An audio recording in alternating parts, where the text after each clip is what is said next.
Ecco Giorgia, un interessante confronto oggi qui per parlare di coronavirus e dare anche quelle delucidazioni importanti e necessarie e lanciare anche un momento anche di informazione, diciamo, non drammatizzare, ecco appunto. Assolutamente sì, ho ritenuto opportuno organizzare questo incontro perché è necessaria l'informazione.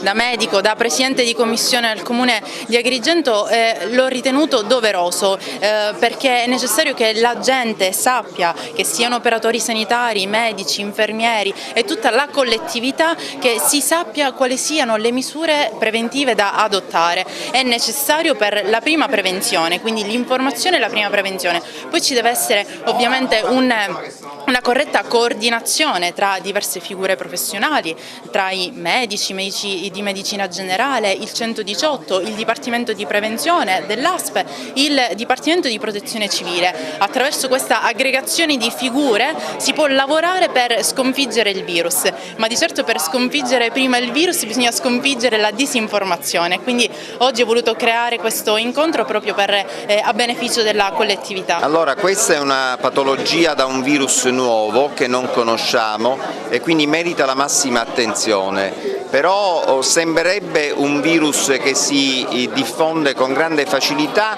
ma non clinicamente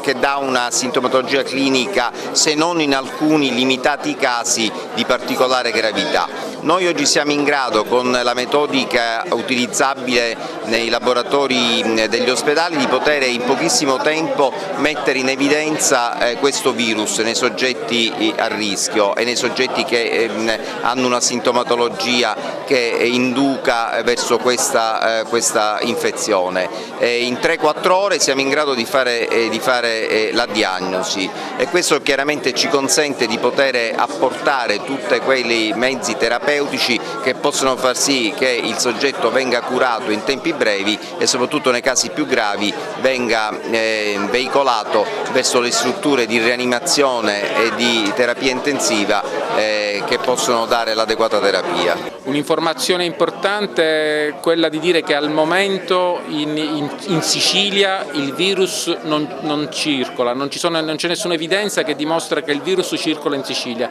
I pochissimi casi che ci sono stati sono casi di cosiddetta importazione, ovvero hanno contratto la malattia in regioni del nord. Questo non significa che il problema deve essere sottovalutato, ci vuole la massima attenzione, ma non bisogna andare ai supermercati a riempire i carrelli, questo no, non è le paure che ci sono un po' esagerate nella popolazione al momento attuale. Sicuramente in Sicilia, dove ripeto possiamo continuare a fare la vita che facevamo prima dell'inizio dell'anno. Quindi al momento massima serenità, però massima attenzione, seguiamo le raccomandazioni che ci dà il nostro medico di famiglia, le raccomandazioni che ci dà il Ministero della Salute, il nostro assessorato regionale alla salute.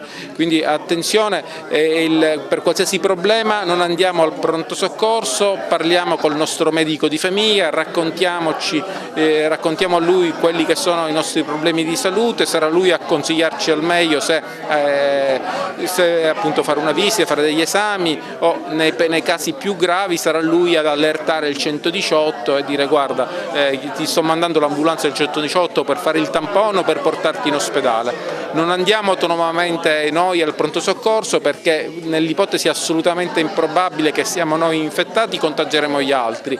Nell'ipotesi che noi non siamo infettati e che c'è qualcuno che è andato infetto, ci rischiamo di infettarci noi, parliamo serenamente col nostro medico di famiglia e accettiamo i suoi consigli.